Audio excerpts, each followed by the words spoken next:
Militer Rusia memperbarui informasi operasi militer khusus di Ukraina dalam 24 jam terakhir.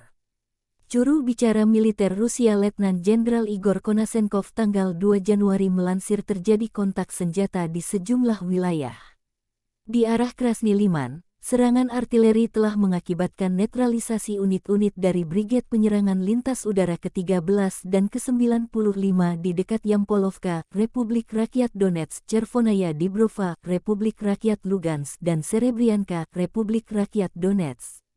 Lebih dari 40 personel Ukraina, 3 pengangkut personel lapis baja, dan 2 pikap telah dieliminasi.